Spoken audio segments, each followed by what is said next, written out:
Hello and a warm welcome to the programme. I'm Teniola Shivoeli. We begin today in South Africa, where President Cyril Ramaphosa has described the youth unemployment rate of 50% as a national crisis. In his first State of the Nation address since the ANC won May's general election, the president pledged to create 2 million jobs for young people over the next decade. He also listed economic growth, job creation, as well as improving education and health as the country's top priorities.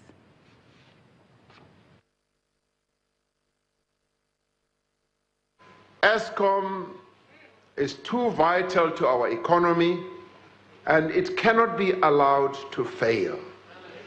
Eskom is our collective responsibility as a nation and we must make sure that we support it.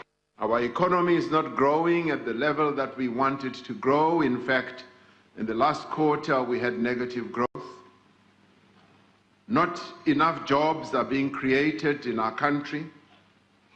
This is the concern that rises above all others.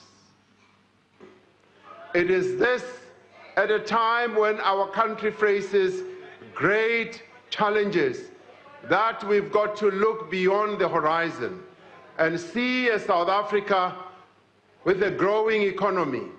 See a South Africa with our young people employed, and see a South Africa that is winning, a South Africa that is determined to move forward.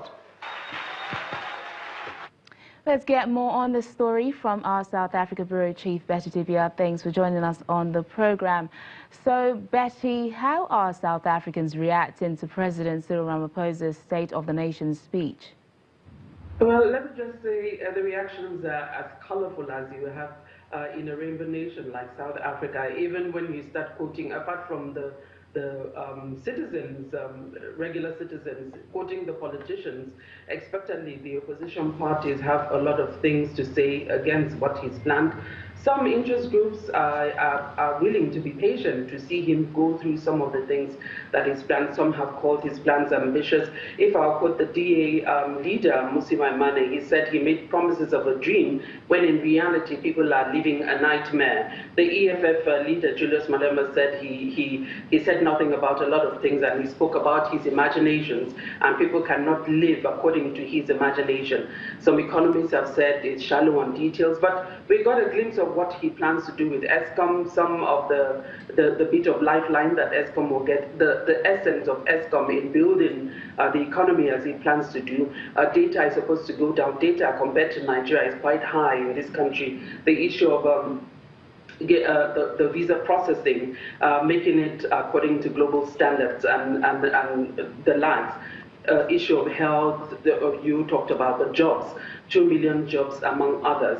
So these are some of the things, but of course everybody wants things done now, no more talking. He even acknowledged that they want things to improve. But the person who captured it all, everybody admits there's a lot to be done, but a former Rivonia trial veteran, one of the few surviving ones, Andrew Mlangeni, captured it all, saying there's a lot to be done and it's a collective effort.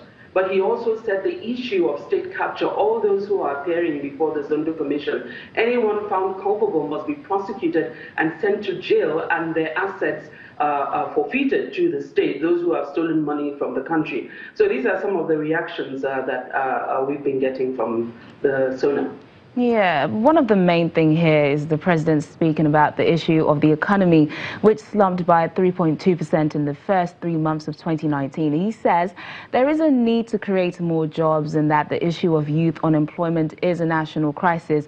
But how exactly does the president plan to tackle this crisis, put in action to his words? That's a question many are asking, Mr. President, what is the plan? But we know that some of the detail he gave, we know last year when he just became president, after President Zuma resigned, he went on a drive, investment drive, local investment drive, where you had local investment pledges of up to about $800 billion. $800 billion rand in over 9 sectors.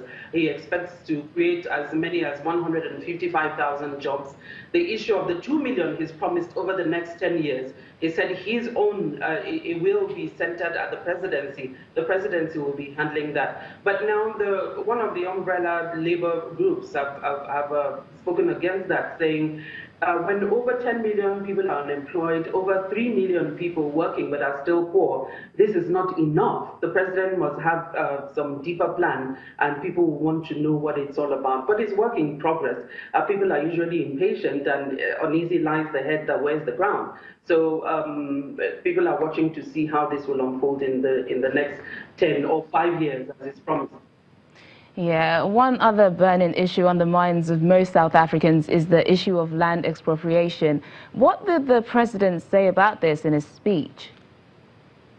Well, apart from in the 7 big promises that he made, he spoke, well, EFF, for example, had a lot to say about that. But he mentioned the issue of land and housing, spatial integration, saying that people needed to build homes and earn livelihoods, and that in the next 5 years, by 2024, the government would increase the provision of well-located housing and land to poor South Africans. He also promised to release public land that will be suitable for smart urban settlements and for farming. Of course, people are not happy about that. Parties like the APC, the EFF are saying we want to know what categorically will be done regarding land expropriation without compensation. And in saying that, parties like the FF Plus, that's the Afrikaner Party or Afrikaner Interest Party, said, look, we will stand and oppose land expropriation without compensation. We will oppose it, just like the IFP as well. They will oppose land expropriation. They want land expropriation, but not without compensation. So it's a debate that is ongoing, but that issue of Section 25 regarding the issue of land is still in the works. The committee has been doing a lot of work, and we'll get to hear along the line what the outcome or the recommendations going forward as well. All right then, Betty, thank you for speaking to us, and do have a lovely weekend. Good.